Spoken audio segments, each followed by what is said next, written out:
महिला लीडरशिप पर बीजेपी का फोकस। आज बात इसी पर करेंगे। नमस्ते, मेरा नाम अमनदीप है और आप मध्य प्रदेश डिबेट देख रहे हैं।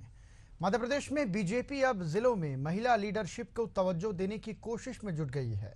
पिछले दिनों संगठन चुनाव को लेकर प्रदेश स्तर और बाद में संभाग स्तर पर हुई बैठकों में इस बात के संकेत मिले हैं। सूत्रों की माने तो केंद्रीय पर्यवेक्षक के रूप में शामिल हुई बीजेपी की राष्ट्रीय उपाध्यक्ष सरोज पांडे ने जिलाध्यक्ष के चुनाव में महिलाओं की भागीदारी पर जोर दिया है। संगठन चुनाव को लेकर भोपाल में प्रदेश स्तरीय जिला पर्यवेक्षकों की बैठक हुई तो इंदौर, शिवपुरी, जबलपुर समेत अन्य क्षेत्रों में संभाग स्तरीय बैठकें हुई। बैठकों में केंद्रीय पर्यवेक्षक और बीजेपी की राष्ट्रीय उपाध्यक्ष सरोज पांडे खास तौर पर मौजूद रही। खबर है कि सरोज पांडे ने संगठन चुनाव के माध्यम से महिला नेतृत्व को आगे लाने पर जोर दिया है। वहीं बीजेपी प्रदेश अध्यक्ष वीडी शर्मा भी महिला सशक्तिकरण की निश्चित भागीदारी सुनिश्चित करने पर जोर दे रहे हैं। प्रदेश में 15 दिसंबर तक 1300 मंडल अध्यक्षों के चुनाव होने हैं। वहीं 31 दिसंबर तक 60 जिलों के अध्यक्ष के चुनाव होने हैं। वर्तमान स्थिति में बीजेपी के जिला संगठन की बात करें तो अभी एकमात्र पांडुर्ना में जिला अध्यक्ष की कमान वैशाली महाले के हाथ में है। माना जा रहा है कि संगठन करीब आधा दर्जन जिलों में महिला जिलाध्यक्ष चुनने पर मंथन कर रहा है। इसके लिए जोर शोर से नाम तलाशे जा रहे हैं। पहली बात तो ये है कि महिलाओं के सम्मान की बात करें तो महिला प्रधानमंत्री सबसे पहले कांग्रेस ने दिया और कांग्रेस आज भी महिलाओं का सम्मान करती है। 33% आरक्षण देने का काम महिलाओं को कांग्रेस ने किया। कांग्रेस ने जिन जिन राज्यों में अभी सरकार है वहाँ भी महिलाओं को लगातार उनको मासिक भत्ते के रूप में 3000 रुपये दिए जा रहे हैं। भारतीय जनता पार्टी भले ही महिलाओं की बात करे पर इनका देवतुल्य कार्यकर्ता इनसे दूर जा चुका है। इन्होंने अपनी पार्टी को आयातित लोगों से भर लिया है तो इनके कार्यकर्ता दूर जा चुके हैं। इसका मध्य प्रदेश में जीता जागता उदाहरण है कि सरकार से जब जब चुनाव हो विपक्ष जीत नहीं पाता है, लेकिन हमने मंत्री को हरा के जयपुर में ये साबित कर दिया है कि कांग्रेस का संगठन मजबूत है। आप कितने भी जतन कर लीजिए, अब बदलाव निश्चित है। 2028 में मैं समझता हूँ माननीय जीतू पटवारी जी के नेतृत्व में सरकार जरूर कांग्रेस की बनेगी और ये सरकार तो जाने वाली है। देखिए, कांग्रेस ये आरोप हम पर लगा रही है कि हम कोई महिलाओं को प्रतिनिधित्व तो नहीं दे रहे हैं, लेकिन कांग्रेस को ये समझना चाहिए कि जिस तरह की बेइज्जती और अनादर वो महिलाओं का शुरू से करते आए हैं और अनर्गल प्रलाप करते हैं, हमेशा अपशब्दों का प्रयोग करते हैं महिलाओं के बारे में, इसलिए उनको कोई हक नहीं है भारतीय जनता पार्टी पर उंगली उठाने का। जहां तक भारतीय जनता पार्टी का सवाल है, हमारे संगठन में अगर हम महिलाओं को उचित प्रतिनिधित्व हर स्तर पर देने की कोशिश कर रहे हैं और दे भी रहे हैं, जिसका उदाहरण पांढुर्ना में प्रथम महिला जिला अध्यक्ष भी बनाई गई, तो इन सभी चीजों को ध्यान में रख के कौन महिलाओं के बारे में सोच रहा है और कौन महिलाओं के कल्याण कर रहा है ये सर्वविदित है। ये मोदी जी की ही सरकार थी जिसने महिलाओं को 50% आरक्षण की बात की और महिलाओं को मध्य प्रदेश सरकार ने ही 33 से बढ़ाकर 35% आरक्षण की बात की। तो कांग्रेस इस तरह के अनर्गल प्रलाप करना और भ्रम फैलाना बंद करे, वो अपना घर संभाल लें, वही उनके लिए उचित होगा। और चलिए इस पर अधिक चर्चा करते हैं और इसी पर आज बात करेंगे। हमारे साथ खास मेहमानों का पैनल जुड़ चुका है। परिचय आपका करा देता हूं। हमारे साथ बीजेपी प्रवक्ता वाणी अहलूवालिया जी जुड़ी हुई हैं। वाणी जी, बहुत स्वागत करता हूं आपका। हमारे ब्यूरो चीफ राकेश शर्मा जी भी हमारे साथ जुड़ गए। राकेश जी, बहुत स्वागत है आपका। वाणी जी, अभी कांग्रेस नेता को सुन रहा था मैं, उन्होंने बड़ा आरोप लगाते हुए कहा कि बीजेपी कितनी भी महिला की बात क्यों ना कर ले, लेकिन उनके कार्यकर्ता उनसे दूर जा रहे हैं। इस पर प्रतिक्रिया सबसे पहले आपकी लूंगा। सबसे पहले आपके लोगों को मैं नमस्कार करूंगी और राकेश जी और आपको भी प्रणाम करती हूँ। देखिए, कांग्रेस के जितने भी ये बेबुनियाद ऐसे बयान हैं, हम कई वर्षों से, कई दिनों से सुनते आ रहे हैं और हम भी जानते हैं कि उनका आधार क्या है। भ्रम फैलाना, झूठ बोलना और एक ऐसी रणनीति के तहत जो भी ये झूठ परोसते हैं वो इसलिए है क्योंकि वो वास्तविकता से बहुत दूर हैं, बहुत दूर भागना चाह रहे हैं। अपनी बेकामी, अपने हार से इतनी फ्रस्ट्रेशन है कि अब उन चोटों को ढकने के लिए इनके पास और कोई विकल्प नहीं है। भारतीय जनता पार्टी के अंतर्गत जो हमारी राष्ट्र की सरकार है, मोदी जी ने ये सुनिश्चित किया और उसे बिल्कुल धरा पर उतारा है कि 33% आरक्षण महिलाओं को दे रहे हैं। महिलाओं के हाथ में भविष्य की कमान होगी और ये सही भी है, क्योंकि महिला नेतृत्व में निश्चित रूप से हम जानते हैं कि हम समाज में, हम संगठन में, हम नेतृत्व में बहुत बड़े परिवर्तन करके हम सुनिश्चित कर सकते हैं विकास की धारा को। और इसी के मद्देनजर रखते हुए हमने पांडुरना में एक कदम ऑलरेडी देख चुके हैं कि वहां पर जो महिला नेतृत्व मिला है उससे एक परिवर्तन की लहर आ रही है। और उसी के क्रम में 16 और 30 दिसंबर तक महिला की ये लीडरशिप की जो संख्या है, जो कड़ी है, ये स्थापित होगी मध्य प्रदेश में। मध्य प्रदेश ने संगठन के स्तर पर जो जो आयाम हासिल किए हैं, जो जो काम पूरे किए हैं, वो माननीय प्रदेश अध्यक्ष श्रीमान वीडी शर्मा के नेतृत्व में ये परचम लहराए हैं। और इसी को हम आगे बढ़ाते हुए, इसी श्रृंखला को मद्देनजर रखते हुए हम जानते हैं कि महिलाएं चाहे राजनीति में हो, चाहे वो वंदे भारत की ट्रेन चला रही हो, चाहे वो इसरो के उस ग्रुप की साइंटिस्ट हो, वो 56 महिलाएं जिन्होंने चंद्रयान का सफल अभियान किया, या फिर हर वो महिला जो जुडिशरी में बैठी है, जो तेजस का प्लेन उड़ा रही है या कमर्शियल पायलट्स के लाइसेंस स्थापित कर रही है। महिलाएं कंधे से कंधा मिलाकर हर क्षेत्र में आगे बढ़ रही है। और हमारी प्रथम नागरिक इस देश की महामहिम भी एक महिला है, और ये गर्व है कि वो एक उस समुदाय से आ रही है जहां पर नेतृत्व तो छोड़िए, वहां पर मुख्य धारा में महिलाओं को आना कितना कठिन है, परंतु इसका बीड़ा इस मोदी की सरकार ने उठाया है और हम उसे सफलतापूर्वक धरा पर उतरते हुए देख रहे हैं। बिल्कुल वाणी जी, बहुत अच्छी बात कही आपने। और इसी बीच हमारे साथ कांग्रेस प्रवक्ता प्रतिभा सिंह जी भी जुड़ गई हैं। प्रतिभा जी, बहुत स्वागत करता हूं आपका। प्रतिभा जी, मध्य प्रदेश में बीजेपी अब महिला सशक्तिकरण पर जोर दे रही है। कांग्रेस के लिए भी ये चुनौती है, क्योंकि 66% आबादी पर अगर नजर डालें तो बीजेपी का कब्जा हो चुका है। ऐसे में तमाम दावे जो कांग्रेस की तरफ से पहले भी किए जाते थे कि अब ग्राम स्तर पर कांग्रेस जाएगी, ग्राम स्तर पर बीजेपी भी जा रही है, अब यहाँ पर महिलाओं पर भी कांग्रेस को जोर देना पड़ेगा, नहीं तो ऐसे में बीजेपी आप लोगों से आगे निकल जाएगी। देखिए, मैं मानती हूँ कि हमारे यहाँ पे जो कांग्रेस पार्टी है, कांग्रेस पार्टी में तो हमेशा से ही चुनाव होते रहे हैं, चाहे वो इंडियन यूथ कांग्रेस हो, चाहे वो स्टूडेंट विंग हो, चाहे वो महिला कांग्रेस के विंग के चुनाव हो। हम लोगों के हमेशा चुनाव के द्वारा ही चुनकर कार्यकर्ता आगे आते हैं और संगठन में अपनी जगह बनाते हैं। हालांकि ये अभी नया नया सिस्टम है बीजेपी के लिए, और बीजेपी ने अभी कुछ समय पहले से ये सिस्टम चालू किया है, चुनाव करके या संगठन में चुनाव करना और फिर अपने कार्यकर्ताओं को चुनना।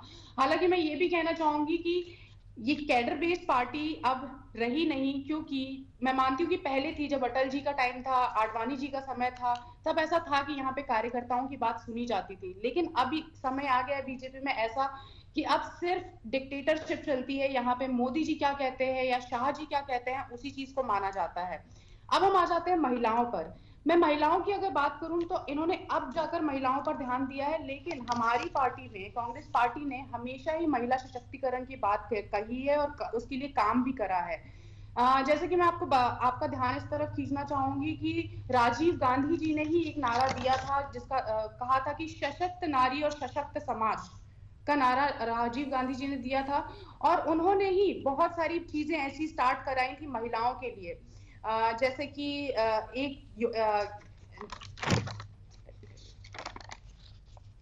जैसे कि एक सती प्रथा होती थी, सती प्रथा को खत्म किया था कांग्रेस पार्टी के कार्यकाल में। महिलाओं के ऊपर जो प्रतिभा जी, राजा राम मोहन राय का भी बहुत महत्वपूर्ण हाथ था उसमें, कांग्रेस पार्टी के साथ उनका नाम भी ले लीजिए। लेकिन कहा जाए कि दहेज प्रथा को खत्म करने के लिए हम कांग्रेस पार्टी आगे बढ़ी। सबसे पहले उसने खत्म किया इस प्रथा को, सती प्रथा को उसने खत्म किया। और इवन महिलाओं की सशक्तिकरण की हम बात करें तो प्रियंका गांधी जी ने भी ये नारा दिया था कि मैं नारी हूं और लड़ सकती हूं, जिसका एग्जाम्पल हमने यूपी चुनाव में देखा भी था। 45% महिलाओं को चुनाव लड़ने की अपॉर्चुनिटी उन्होंने दी थी। तो इस तरीके से हम लोग हमेशा ही, हमारी पार्टी महिलाओं को सशक्त करती रही है। और साथ ही ये शायद अभी इनकी पार्टी का इस तरफ ध्यान गया है कि हमें महिलाओं को सशक्त करना है और महिलाओं को अपॉर्चुनिटी देनी है या शीर्ष नेतृत्व में पहुंचाना है। लेकिन मैं इनसे पूछना चाहूंगी क्या इनकी पार्टी में कभी कोई राष्ट्रीय अध्यक्ष महिला रही है? जबकि कांग्रेस पार्टी में राष्ट्रीय अध्यक्ष इंदिरा गांधी जी रही हैं, एनी बेसेंट रही हैं, सोनिया गांधी जी रही हैं। तो और दूसरी बात मैं ये भी कहना चाहूंगी कि जिस तरीके से इनके चुनाव होते हैं, जैसे कि एक चुनाव करने का तरीका होता है, और मैं कहना चाहूंगी बड़े ही दावे के साथ कि एक चुनाव करने का जो तरीका भी इन्होंने कांग्रेस पार्टी से ही सीखा है, क्योंकि कांग्रेस पार्टी ने ये स्टार्ट किया था कि सबसे पहले जब भी चुनाव होते हैं तो एक टास्क दिया जाता है सदस्यता का। सबसे पहले सदस्यता कराई जाती है, फिर उसके बाद इस पे डीआरओ चुने जाते हैं, डीआरओ आता है दूसरे स्टेट से, और एक पीआरओ दिया जाता है पार्टी के द्वारा। उसके बाद चर्चाएं होती हैं, बैठकें होती हैं, और उसके बाद संगठन के चुनाव का कोई निष्कर्ष निकलता है और कार्यकर्ता। ठीक है प्रतिभा जी, वाणी जी से जवाब ले लेते हैं। वाणी जी, दो बातें सामने निकल कर आती हैं। प्रतिभा जी ने यह कहा है कि आज तक बीजेपी में कोई महिला राष्ट्रीय अध्यक्ष क्यों नहीं बनी, और दूसरी बात यह कि चुनाव की जो प्रक्रिया है वो बीजेपी ने कांग्रेस से सीखी है। इन दो बातों का जवाब दे दीजिए आप।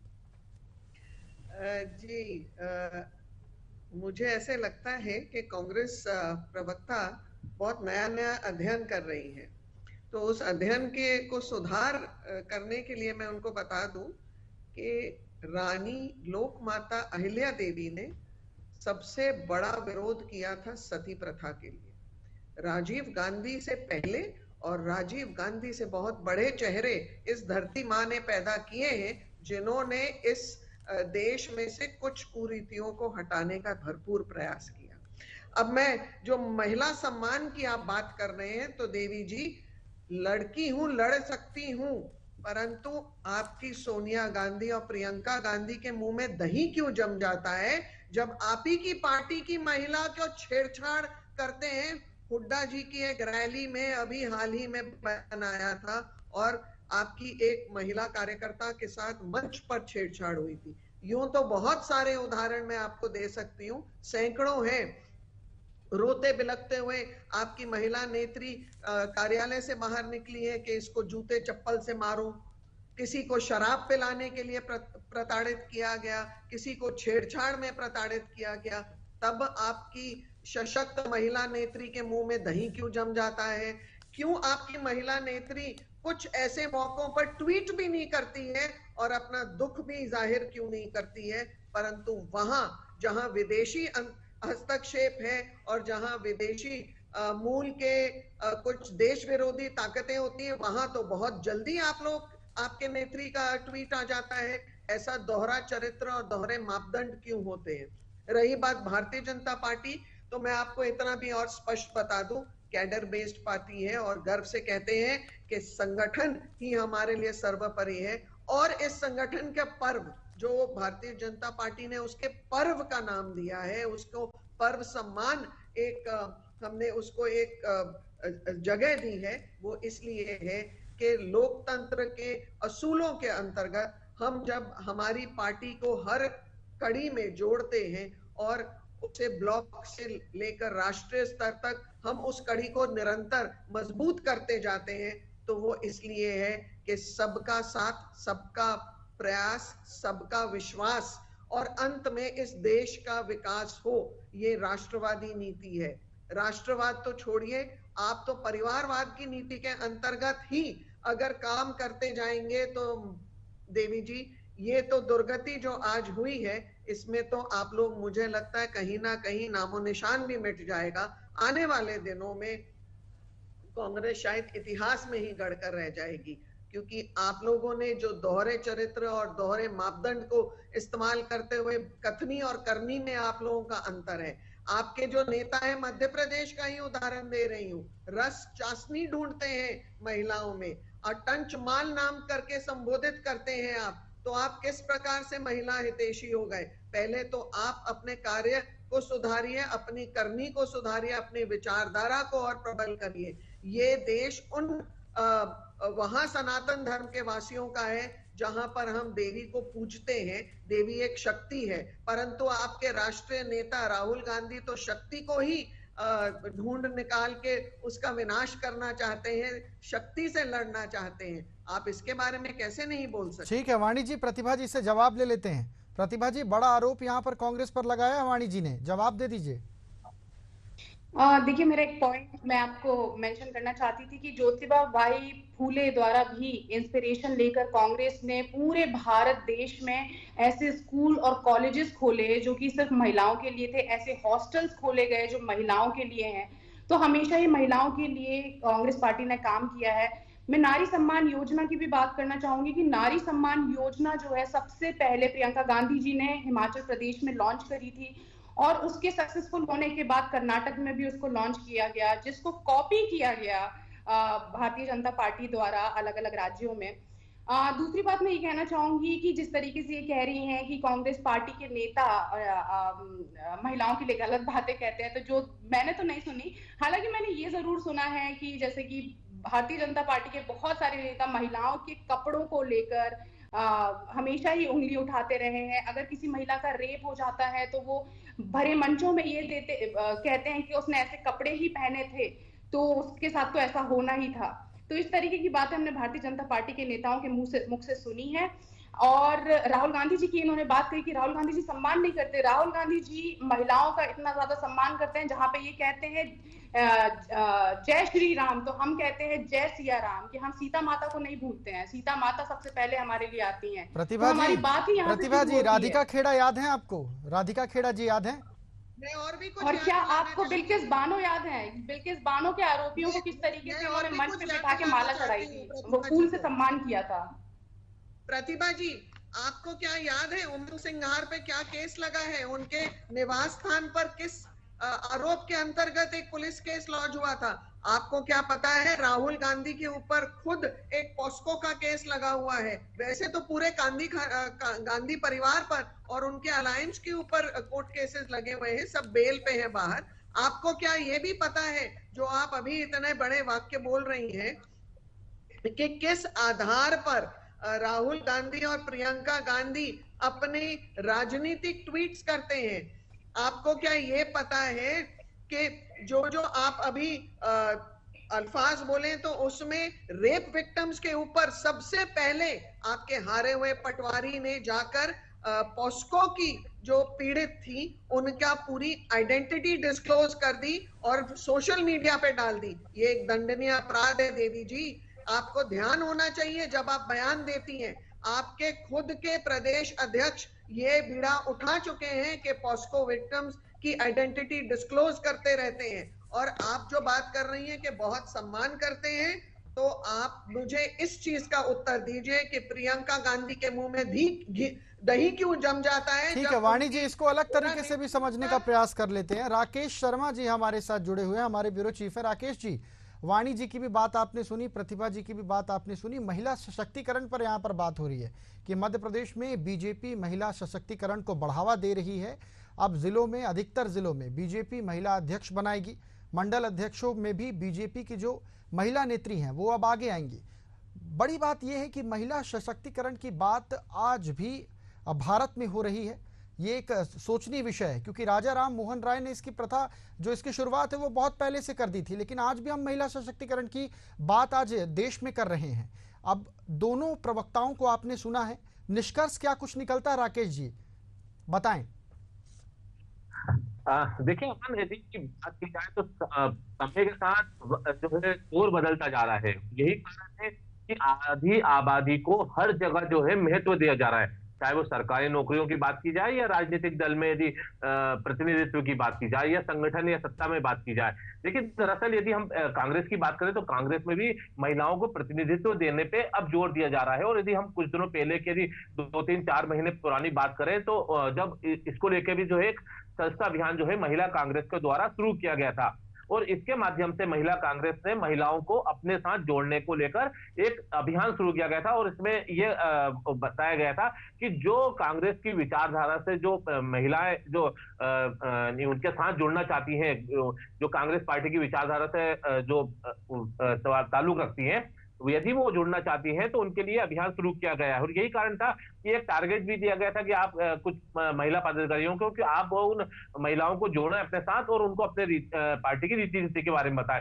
दरअसल देखिए, दोनों ही पार्टियों के लिए अब आधी आबादी को अपने साथ जोड़ना जरूरी भी है और उनको प्रतिनिधित्व देना भी जरूरी है, क्योंकि जिस प्रकार से अब समय बदल रहा है, दौर बदल रहा है। और यही कारण है कि जब केरल में आरएसएस की बैठक हुई, उस बैठक में जो जिस प्रकार से जातिगत जनगणना और महिला आरक्षण को लेके महिलाओं को प्रतिनिधित्व देने की बात उठी, उसी के बाद से जब अब उसी गाइडलाइन पे यदि बात की जाए तो बीजेपी ने अन्य राज्यों की तुलना के तर्ज पे अपने मध्य प्रदेश में भी जो है महिलाओं को प्रतिनिधित्व देने पर जो है जोर दिया है। और यही कारण है कि महिला जो अब जिस प्रकार से मध्य प्रदेश में बीजेपी के जो संगठन पर्व के तहत जितने जो मंडल अध्यक्ष जो चुनाव हो रहे हैं, जिला अध्यक्ष जो चुनाव हो रहे हैं, उसमें महिलाओं की भागीदारी बढ़ाए जाने को लेकर सबसे ज्यादा जोर दिया जा रहा है। और यही कारण है कि हम देखने को मिलता है कि यदि जो नया जिला बनाया गया है पांडुर्ना, उसमें वैशाली डुमने को जो है पहली महिला जिला अध्यक्ष है, जो कि